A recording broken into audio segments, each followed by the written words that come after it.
नहमदुहु व नुसल्ली अला रसूलिहिल करीम अम्मा बाद अऊज़ु बिल्लाहि मिनश शैतानिर रजीम बिस्मिल्लाहिर रहमानिर रहीम रब्बि इश्रह ली सदरी व यस्सिर ली अमरी वहलुल उक़दतम मिन लिसानी यफ़क़हू क़ौली रब्बि यस्सिर वला तुअस्सिर व तम्मिम बिल खैर आमीन या रब्बल आलमीन। सूरह अल-बक़रा आयत नंबर 9।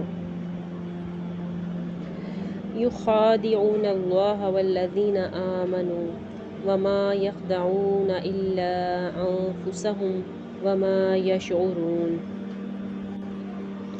वो सब धोखा देते हैं अल्लाह को और उनको जो सब ईमान लाए, और नहीं वो सब धोखा देते मगर अपने आप को ही, और नहीं वो सब शऊर रखते। अब इस आयत मुबारका में भी मुनाफिकीन का ही जिक्र है कि मुनाफिकीन अल्लाह को धोखा देते हैं। और धोखा देना क्या है?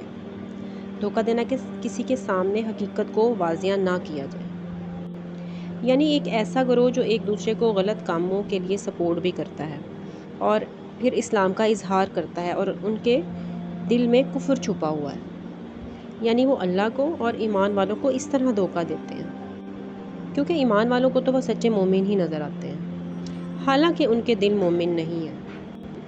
अब इस बात को समझने के लिए थोड़ा सा तारीख़ी पस मंज़र जानते हैं कि नबी सल्लल्लाहु अलैहि वसल्लम के आगाज़ से लेकर तकरीबन 13 साल तक जो है आप मक्का में रहे।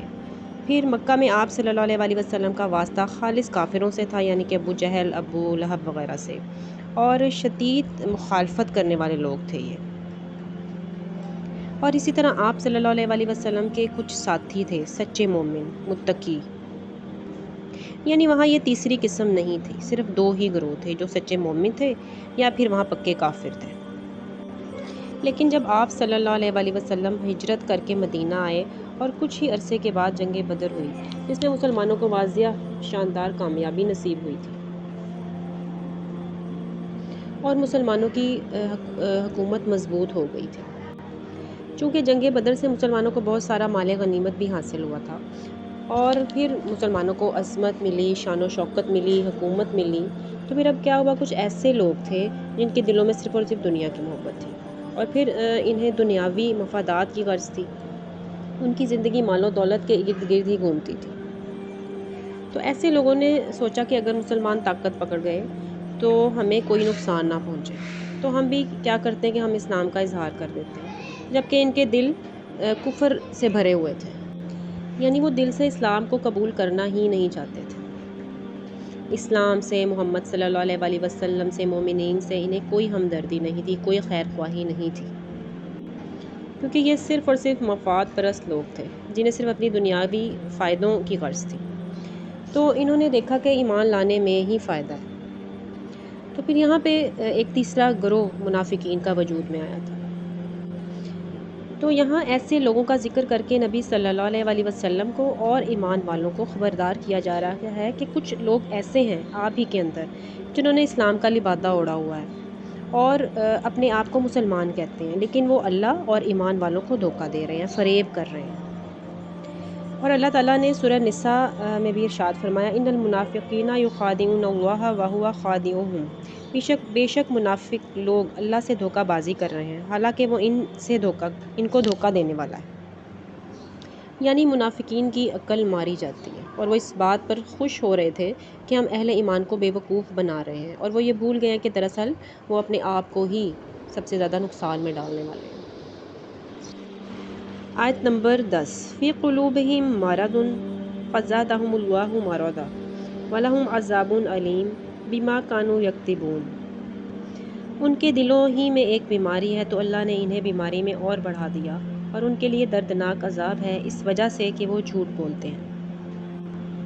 इस आयत मुबारक में अल्लाह ताला फरमा रहे हैं कि उनके दिलों में नफाक की बीमारी है, शक की बीमारी है, यानी उनके अंदर शहवात हैं और शुबहात हैं। यानी शहवात से मुराद हर तरह की दुनियावी ख्वाहिशात हैं, आरज़ुएँ हैं, दुनिया की फ़िक्र है, और शुबहात यानी कि उन्हें दीन के बारे में, नबी के मामले में, ईमान वालों के मामले में बहुत किस्म के शक हैं, शुबहात हैं।